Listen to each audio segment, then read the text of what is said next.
أعزائي المشاهدين، أهلا بيكم بالحلم بالعلم بالعمل بالأمل، مصر للأمام. أهلا بيكم حلقة جديدة، لقاء جديد كله أمل. هنروح فرنسا، هنروح مصر، هنروح الشرقية. خدكم نروح فرنسا وأكمل معاكم. الفن، الآثار كلها بتتجمع، المتعة إزاي تستغل كل ده. الله على الرسومات. الواحد بيجي هنا بتحس الناس تحس بالايه بالراحه. Bonjour, ça va? Oui. Combien les portraits? 50 €. Ah, très cher. Oui, très cher. Ça vaut la peine. Disconti. Comment? Vous voulez un portrait ou c'est pour le reportage? Le reportage? Oui, Hein? oui. Comment t'appelles? Marie-Noël. Marie-Noël. Oui. Française? Je suis française, parisienne. Enchantée. Enchanté. في 20 30 50 60 واحد. عندنا خريجي فنون جميلة، عندنا شباب بيرسموا، نعمل معارض على النيل، معارض في كل حتة للأجانب والمصريين. بصوا المتعة تتعمل ازاي، حاجات بسيطة عاوزة الفكرة. ده من أشهر الأماكن في باريس. مش محتاج حاجة، محتاج اللي احنا نفكر، محتاج اللي احنا نجيب أماكن نظيفة، أماكن جميلة عشان نعيش الحلم للأمام، وحلم جميل. وأكمل معاكم.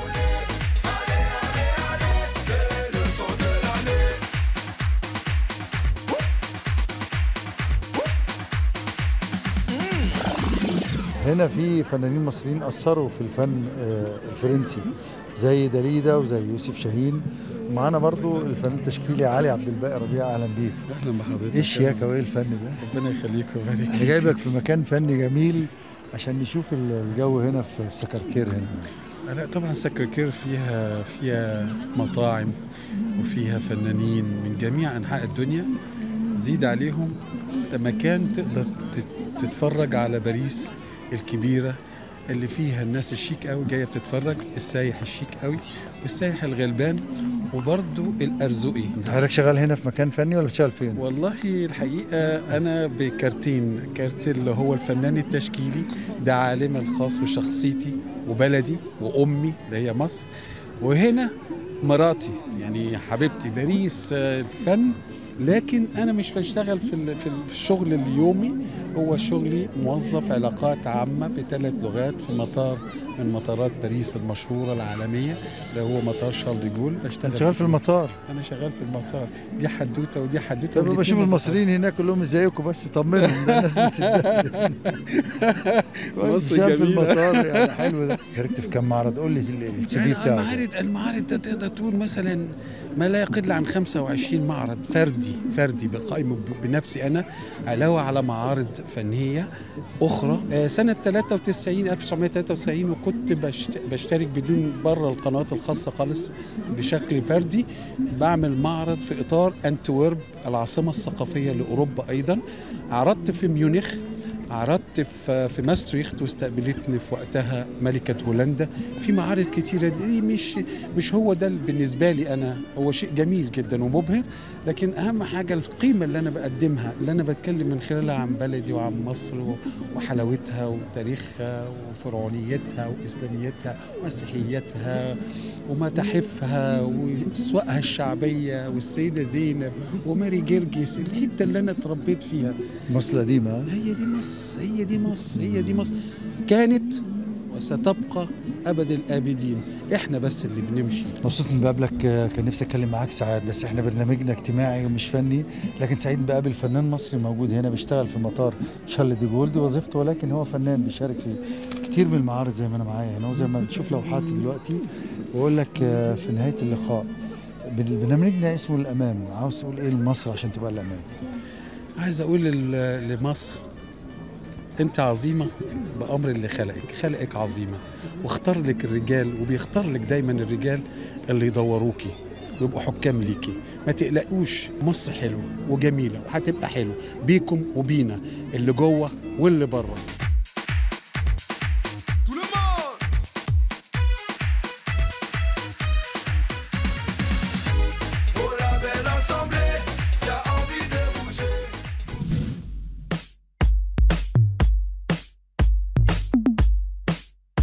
واحنا في باريس نكمل معاكم باريس. بعض الميادين تعتبر ملاعب، تعتبر مسارح مفتوحة، منهم إحدى اللاعبات لاعبات كرة القدم، وبنقول لاعبات مش لاعبي.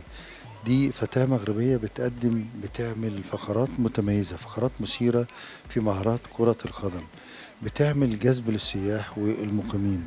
بنتكلم مياديننا، بنتكلم إنها في السياحة.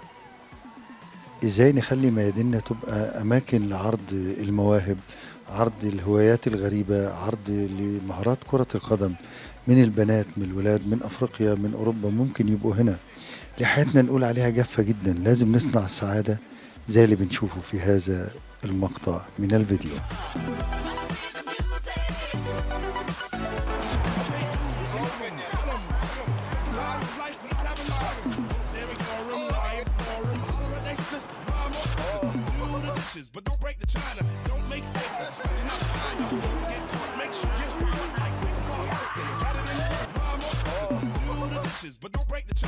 أعزائي المشاهدين، نكمل معاكم ونشوف الصور الحلوة اللي بنشوف المصريين ازاي بيعملوا الافتكاسة، ازاي بيعملوا الاختراع، ازاي بيتغلبوا على كل الظروف.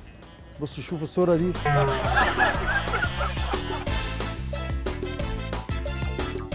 أو الصورة دي.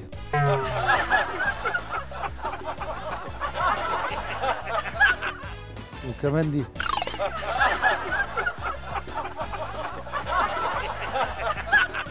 بنضحك، طب ما نحل مشاكلنا في المية، في الطاقة، ناخد كل اختراع. بنقول لكم اختراع جديد. بنشوف بعض العربيات بنقول عليها يعني مليانة تراب، ولو مشيت في الطينة تبقى كلها طينة. بصوا العربية دي لا تقبل ان يخش عليها اي مادة، ولا تراب ولا طينة ولا اسفلت ولا اي حاجة. دي عربية بتنظف نفسيها بنفسيها.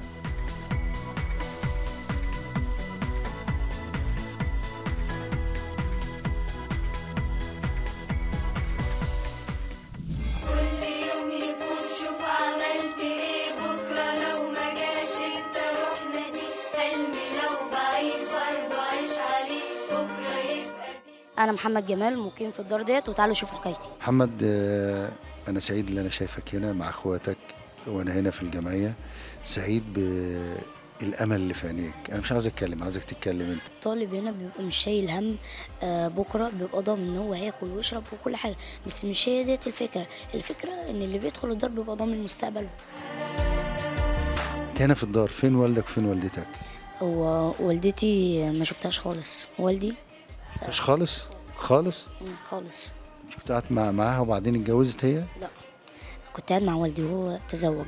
وحكايتي ان انا عملت جهاز اسمه الزفلاينج كلينر، مسح زجاج للشركات والمصانع. ممكن نستغل الجهاز مش بس في مسح زجاج الشركات والمصانع، ممكن نستغله في طلاء المباني برضو بدل الحبال. يتشرف برنامج للامام اهداء رحله عمره.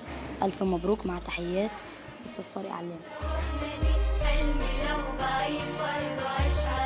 دي حاجة بسيطة، وأنا أحب إن أنا أهدي لحضرتك عمرة بسيطة كده لحضرتك. ده كتير قوي، والله كتير، والله كتير قوي.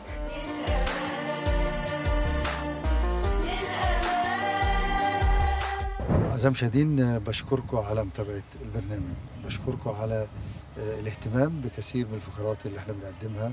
نفسنا نقدم كل الفقرات اللي تبني بلدنا، ونقدم فيها مواهب، او نقدم فيها ابنائنا اللي محتاجين اللي احنا نحط ايدينا على كتفهم، نحط ايدينا في ايديهم.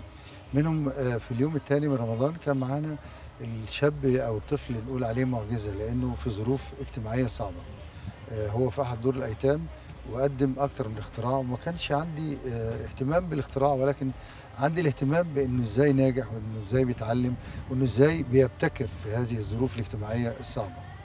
النهارده بقرر اللقاء عشان اشكر المشاهدين، واشكره المره الثانيه هو ومديره الدار، وانتوا تتابعوا معانا اللقاء ده، ونشوف كل طفل بنقابله في الشارع او في دور ايتام نفسنا نشوفه يبقى عالم، يبقى مخترع، يبقى طبيب، يبقى دكتور، يبقى مهندس، يبقى ضابط.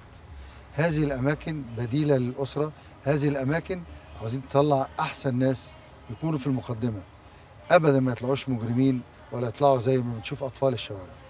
اللقاء ده بكمله معاكم المره الثانيه. محمد لابس لبس شيك النهارده اهو. فين النضاره؟ فيها مشكلة شايلها في البيت يعني شوية. اخبار الصيام معاك ايه؟ الحمد لله. ازيك يا حاجه عامله ايه؟ الحمد لله رب العالمين. مبروك على العمره من الحلقه اللي ربنا فاتت. يخليك ربنا يخليك يا استاذ طارق، انت بدلت حاجات كتير قوي فيا والله. يعني إحنا- سبحان الله هديه من عند ربنا ثم من عندكم، ربنا يكرمكم يا رب. هو النصيب. واحكي لنا ايه اللي حصل بعد الحلقه؟ الحمد لله كان في رد فعل جامد جدا وتواصل يعني عجيب يعني يعني يا بصي، خير والله. محمد بقى، انت عندك كم ولد وكم بنت؟ كان 21، جالنا بنتين من يومين كده بقوا 23. نفسي 23 عالم عندك، 23 يا رب. مستقبل منور. يا رب طبعا بجهودكم معانا وبجهود الناس وبجهود اهل الخير هنعمل مش 21، هنعمل الافات طالما ان احنا